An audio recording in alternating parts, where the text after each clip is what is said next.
Good morning. I am Reverend Sondra von Gyllenband, Minister Emeritus. That's my title, I understand. I forget. But also, you can call me Gracie, because when Steve's around, all kinds of things kind of come out that are unplanned. So, I want to talk about knocking. You know, anybody ever spend time knocking on a door and not having anything happen? Yeah, some of you understand what that's about. What about seeking? Do you seek? Do you seek to understand something? Do you look to experience that? Do you ask? Do you ask for what you want, or do you kind of just expect that to happen? So, it's summertime. And in the summer, I used to go to vacation Bible school. I don't know about y'all, but I went to every vacation Bible school in the neighborhood. It did not matter what church. It did not matter anything about it. I went. It was what my parents used for babysitting. And I loved it, because what I found in each and every one of them, while there might be some differences, there was one major message, and that was a message of love. Every place I went, there was a message of love. However we got there. Some of the ways that we would get there, I didn't agree with. Even at a young age, I went, that doesn't sound right. Why would God be like that? To those ways that it was about an open door. It was about asking and being willing to receive and being willing to know that the Christ presence lives within each of us. So God is love. God is a moving, living energy in the universe. That is God. And we have that Christ presence that knows God, that is God within us. And when we come from that place, when we acknowledge that and we seek and we ask, we will find. So when we come to a place of knowing our truth, knowing the truth, when we awaken the divine potential, then we know and we experience goodness and greatness. In John 4:8-12, in the English Standard Version, there's a gospel that is devoted solely to Jesus' teaching of love and healing, the teaching of forgiveness. Such important things. I think if we took everything and just went to love, healing, and forgiveness, we would take all of the important pieces of the Bible to live. So it's about loving, it's about healing, it's about forgiveness. And that forgiveness is about forgiving others, yes, but it's about forgiving ourselves. So in 1 John 4:8-12, we recognize that John is writing as a man of compassion and an open-minded teacher when he says, "Whoever does not love does not know God, because God is love." Isn't that powerful? If you don't love, you don't know God. Oh, wow. I know some people who say they don't love anybody. These people aren't lovable. If we don't love, we don't know God. You see, God can't come down here and be physically in this world to show us love, but he can work through us to express that love, to show us that there is something more than anything we want to make in our humanness, in our ego. So there is that teaching. So we're going to get to a door, and that's going to be the big question.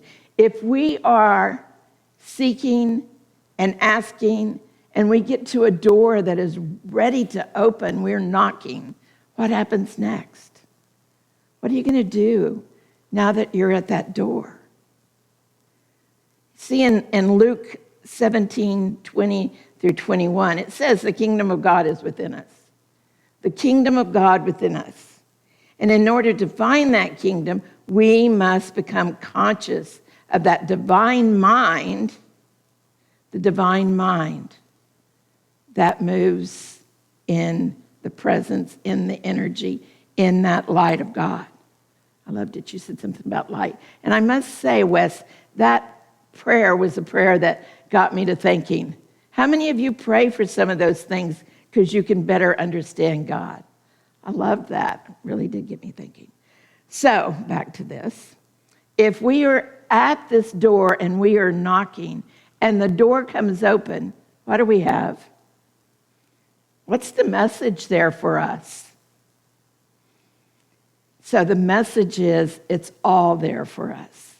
It's a message of prosperity, of abundance, of the knowing that we have it all, that it is all, that all we have to do is be willing to receive.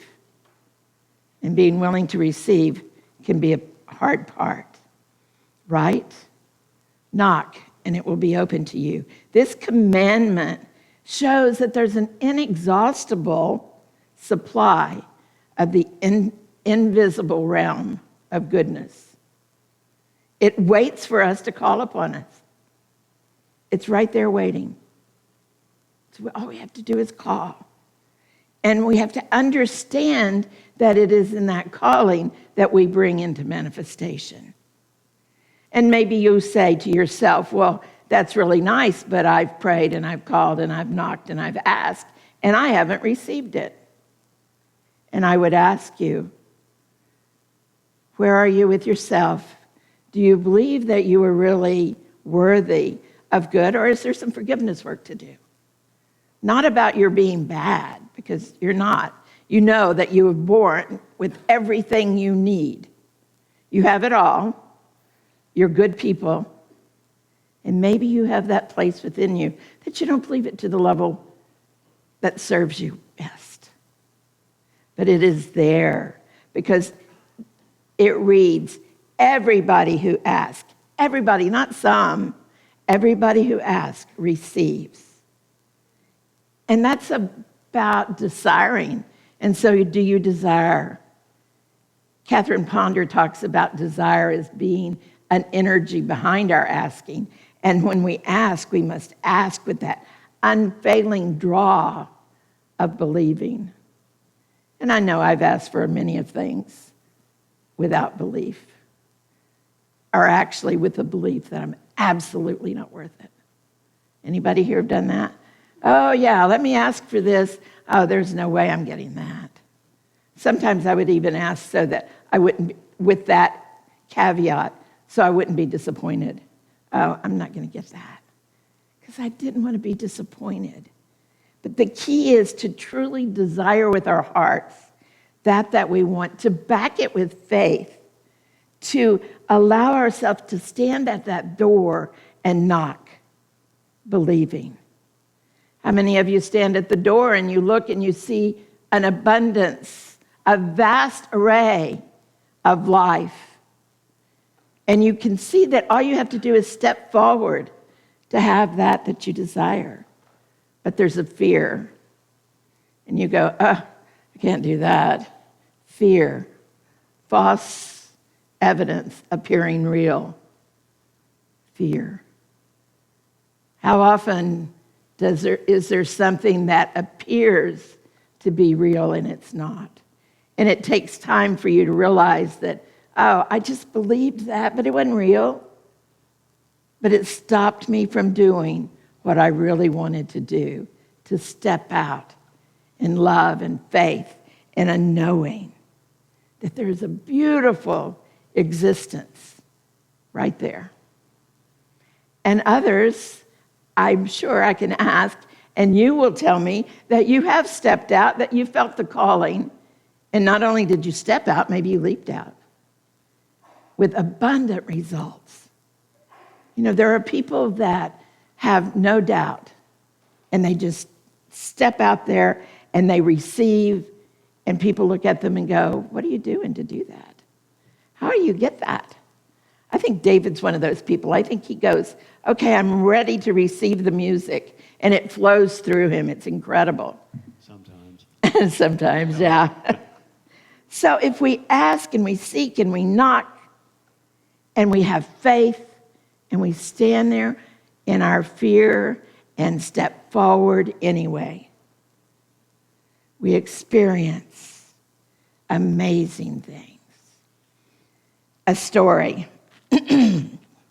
So there was a man who did construction work, and he needed some day labor, and he went out and he found some guys, and he said, if you'll come in, I'll pay you $200 for today. This was like at 7 o'clock in the morning. They said, all right, we'll do it. So off they went with him. A little bit later in the day, he realized that he could use some more people. So he went and he got some more, and he didn't even talk about salary. He just got them, and they came to work. This was about noon. About 3 o'clock in the afternoon, he went out and picked up some more people. Again, not saying anything about salary. So the end of the day came, and he called them all forth. And those who came in the morning were there waiting, knowing that, woohoo, we're going to get some good money here. Those who came in the afternoon were asked to step forward. Those who came the latest were given $200. Those people at the beginning were like, all right, we're going to get more than $200. The people who came at noon, they were given $200. The people that came early in the morning, guess what? They got $200. And they said, what is the deal? What's the deal that you're only giving us $200? He went, wait, what was our agreement? Our agreement was I would give you $200. I've done nothing wrong. Now, what is this story about? What is the message? You see, the message is there's an abundance. There's an abundance, and it's okay for people to receive the same that works less. It's okay. Do you hold and love and appreciate people enough to want them to have good? Or do you go, but that's just not fair. I want more. I've been here all day and it's hot. So often we think that there's not enough and that we are being shorted. But in truth, in the absolute truth of truth, there is enough. And we are receiving, and we will receive more as we're willing to give and to share that love. So imagine being able to look at the people and really say, great, glad you got that. Glad that you were paid well, because we all deserve that. That's that place where we draw in the knowing that God provides. And we don't have to do this and that and measure everything. All we need to do is be willing to see the good and experience that good. So that was actually the parable of the vineyard workers, just in a little more modern time. Jesus told that story as an opportunity to share that there is enough and more than enough, and we can let go of how it's going to be and let go of the desire to have it all. Another story, there's a man lost in the desert. He's been lost for several days, and he's run out of water, and he is tired and he is thirsty, and he comes upon a little hut, and in that hut he finds a hand pump. You know those old hand pumps? And he's like all excited, and he pumps and he pumps and he pumps, and nothing happens. Pumps and he pumps and he pumps, nothing happens. He looks over in the corner and he finds a jar of water. And he takes this jar of water and he drinks and drinks and drinks, and he's like so excited. And then he sees a note on there: use this water to prime the pump. Well, he has a little water left, but now he has to decide, does he trust this? or does he drink this? Does he pour it into the pump, knowing, trusting, or does he just want to go ahead and drink it all? He finally decides he can pour it into the pump, and woohoo, it comes. The water comes, plenty of water comes, and he is satiated. How often we think there's not enough, only to find that the water comes. Thank you.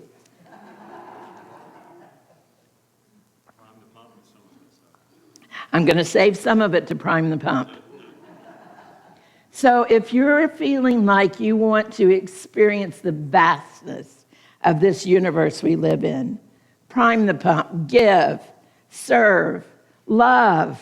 Allow your love to reach out wherever you go. You don't have to know the people. But this is a universe that is run on love.